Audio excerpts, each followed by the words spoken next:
नमस्कार सर्वांना, श्री स्वामी समर्थ. तुम्हा सगळ्यांचं आपल्या चॅनलमध्ये खूप खूप मनापासून स्वागत आहे. आजचा दिवस तुम्हाला खूप छान आनंदाचा जाऊ दे ही स्वामींची चरणी प्रार्थना करते आणि आजच्या व्हिडिओला सुरुवात करूया. तर आजच्या व्हिडिओमध्ये आपण माझे सगळ्यात आवडतं काम जे मी रोज सकाळ संध्याकाळ करते ते म्हणजे स्वामींना मुजरा करणं. तर आणि जे काम महाराजांनासुद्धा आपल्या अतिशय प्रिय आहे. जो भक्त स्वामींना मुजरा करतो तो अगदी त्यांच्या जवळचा असतो असं म्हटलं जातं. त्यामुळे आपण ज्या अर्थी स्वामींच्या सेवेत येतो त्या अर्थी स्वामींना मुजरा करणं आहे, लक्षात घ्या. आता स्वामींना मुजरा का करावा, कधी करावा, कसा करावा, सोबतच मुजरा करण्यामागचं काय महत्त्व आहे आणि स्वामींनाच का मुजरा करावा बघा, याबद्दलची अगदी सगळी डिटेल आणि सोबतच मुजरा कसा करावा हे प्रत्यक्षात मी तुम्हाला करून दाखवणार आहे. योग्य पद्धतीने मुजरा कसा करावा, त्यामुळे व्हिडिओ शेवटपर्यंत नक्की बघा. बघा, आपले स्वामी बघा, हिंदू धर्मामध्ये अ, ब, क, ड असे गटामध्ये देव आहेत. तर आपले स्वामी जे आहेत ते अ गटातले देव आहेत. जगाचे चालक, पालक, मालक आहेत. दत्त अवतार आहेत. परब्रह्मस्वरूप आहेत. आपण त्यांना अनेक नावाने ओळखतो. योगीराज, राजाधिराज, ब्रह्मांडाचे नायक म्हणून आपण त्यांना ओळखतो. ज्या अर्थी ते ब्रह्मांडाचे नायक आहेत, अख्खं ब्रह्मांड ते आपल्या एका बोटावरती फिरवतात, त्यांची किती मोठी शक्ती असेल लक्षात घ्या. म्हणून आपले स्वामी जे आहेत ते अ गटातले देव आहेत आणि राजांचे राजे आहेत. विश्वाचेच राजे आहेत आपले स्वामी. म्हणून स्वामींना आपण मुजरा करायचं असतं. आणि जो स्वामींच्या समोर झुकतो त्याला कधीही दुसऱ्यापुढे झुकायची वेळ येत नाही, लक्षात घ्या. ज्यावेळी आपण स्वामींना मुजरा करण्यासाठी खाली झुकतो त्यावेळी आपली किंमत अधिक होते, वाढत जाते, लक्षात घ्या.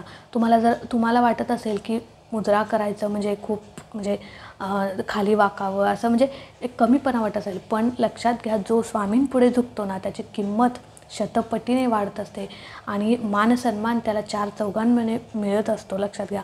म्हणून म्हटलं जातं की जो स्वामींपुढे झुकतो त्याला इतर कुणापुढे झुकण्याची वेळ स्वामी येऊ देत नाहीत.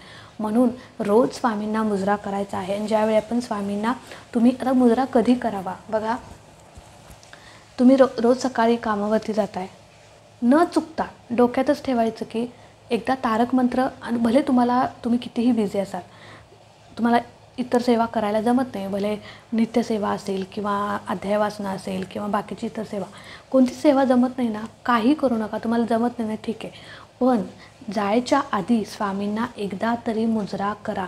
खूप खूप खूप तुमचं महाराज संरक्षण करतील.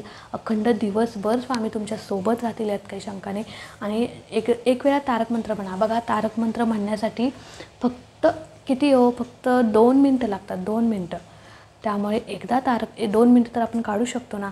2 मिनटं तारक मंत्र म्हणा, महाराजांना मुजरा करा. मुजरा कसा करा, मुजरा करायला तर अगदी 1 मिनिट लागतो. त्याच्यामुळे एवढी तरी सेवा तुमच्या हातून घडू दे, एवढीच माझी तळमळ आहे. तर बघा, मुजरा का करावा. आता तारक मंत्र म्हटल्यानंतर तुम्हाला मुजरा करायचा. ज्यावेळी पण तुम्ही कुठेही जा, कामावरतीच नाही, ज्या क्षणी तुम्ही बाहेर जाणार आहे ना घराच्या, महाराजांच्यापाशी यायचं, तारक मंत्र म्हणायचा. भले तारक मंत्र नाही, खूपच गडबडीत आहात, तारक मंत्र राहू दे, पण मुजरा तरी करून महाराजांना जा. ज्यावेळी आपण केंद्रात जातो पहिल्यांदा आपलं काय काम असतं, महाराजांना मुजरा करणं. बघा, महाराजांना नमस्कार करणं हे उद्धटपणाचं लक्षण मानलं जातं. म्हणून महाराजांना कुठेही केंद्रात जा, मठात जा, आपले गुरु माऊलीसुद्धा सांगतात महाराजांना मुजराच करावा. झुकलंच पाहिजे महाराजांच्या समोर, कारण हे महाराज हे विश्वाचे राजे आहेत, ब्रह्मांडाचे नायक आहेत. म्हणून जो महाराजांच्या समोर झुकतो त्याच्या आयुष्याचं सोनं झाल्याशिवाय राहत नाही. आणि महाराजांना स्वतः अतिशय मुजरा प्रिय आहे. जो रोज न चुकता महाराजांना मुजरा करतो त्याच्या अखंड पाठीशी महाराज राहतात असं म्हटलं जातं. त्याच्यामुळे मी सुद्धा सकाळी देवपूजा झाल्यानंतर, मी असं काही माझं मोठे पण सांगत नाही, देवपूजा झाल्यानंतर आणि रात्री झोपायला जायच्या आधी महाराजांना मुजरा करूनच जाते, कितीही वेळ झालेला असो. माझ्या मुलाला, प्रवललासुद्धा त्याला मी मुजरा करायलाच लावते, कारण लहान मुलांनासुद्धा आत्तापासून या गोष्टी शिकवल्या तरच त्या पुढे त्यांना वळण लागेल किंवा त्यांच्या त्या डोक्यात राहतील. म्हणून त्यालासुद्धा मी आत्तापासून हे सगळं शिकवत असते.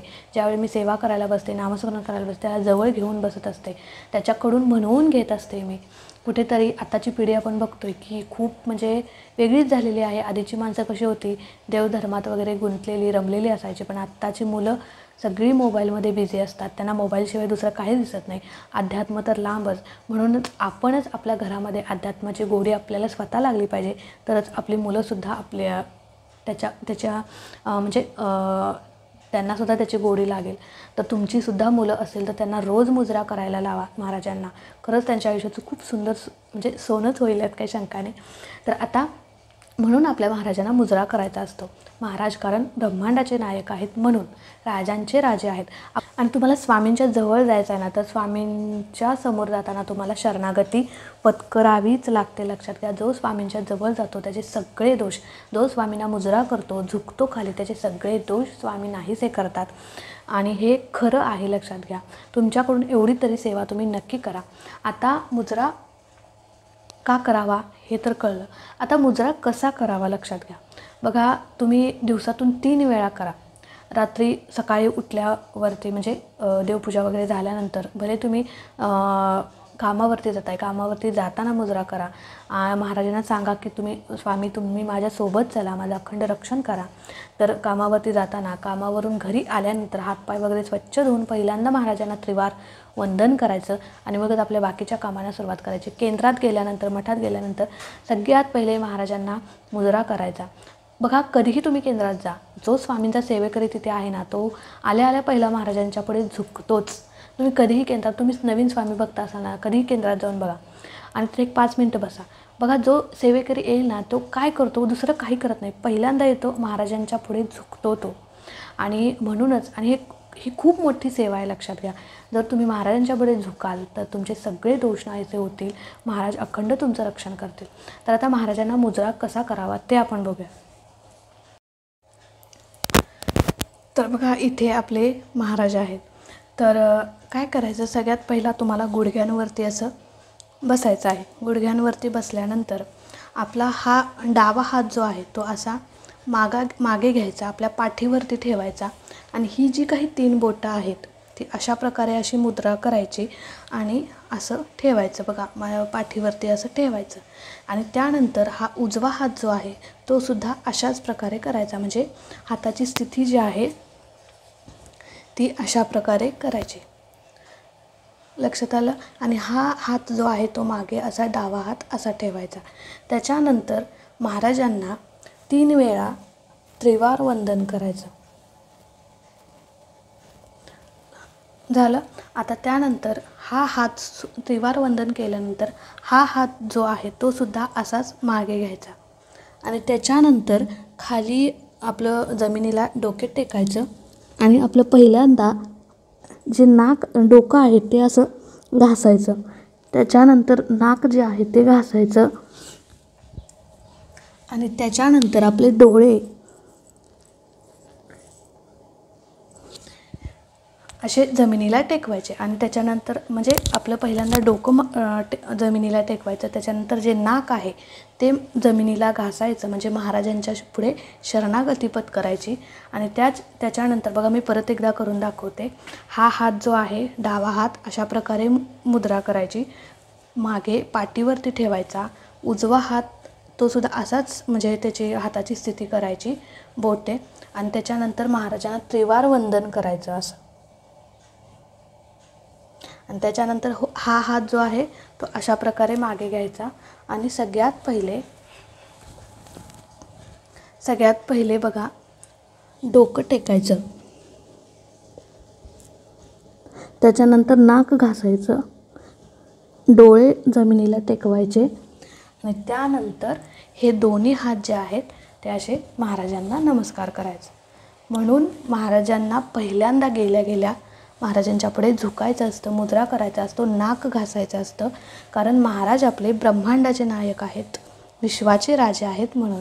तर चला, अशा प्रकारे आपल्याला स्वामींना मुजरा करायचा असतो. तर आजच्या व्हिडिओमध्ये आपण स्वामींना मुजरा का करायचा, कधी करायचा, कसा करायचा याबद्दलची अगदी सगळी डिटेल माहिती बघितली. एका ताईंनी मला विचारलं होतं की स्वामींनाच का मुजरा करायचा असतो, तर तुम्हाला कळालं असेल. आणि रोज स्वामींना मुजरा करा. खरंच खूप सांगते, आयुष्यामध्ये चमत्कारक बदल घडतील, यात काही शंका नाही. आणि महाराजांची सोबत तुमच्या पाठीशी राहील आणि महाराजांची सगळ्यात आवडती प्रिय गोष्ट आहे ही. त्याच्यामुळे दुसरं काही नाही जमलं ना तर रोज सकाळी कामावर जाताना, कामावरून घरी आल्यावर, बाहेरून आल्यावर, बाहेर जाताना, कुठेही जा, महाराजांना मुजरा करून नमस्कार करून महाराजांना प्रार्थना करा, महाराज माझ्यासोबत चला. आल्यानंतरसुद्धा महाराजांना मुजरा करा. कारण महाराज आपली वाट बघत असतात, आपल्या येण्याची, आपल्या नमस्काराची, मुजराची वाट बघत असतात. त्याच्यामुळे ही गोष्ट तरी रोज तुम्ही नक्की करा. चला, आजचा व्हिडिओ इथेच एंड करते. आवडला असेल तर नक्कीच लाईक करा, शेअर करा. चॅनलवरती नवीन असाल तर चॅनलला सबस्क्राईब नक्की करा. भेटूया अशाच एका नवीन व्हिडिओसोबत, नवीन सेवेसोबत. तोपर्यंत खुश राहा, आनंदी राहा आणि सगळ्यात महत्त्वाचं स्वामींची सेवा करत राहा. श्री स्वामी समर्थ.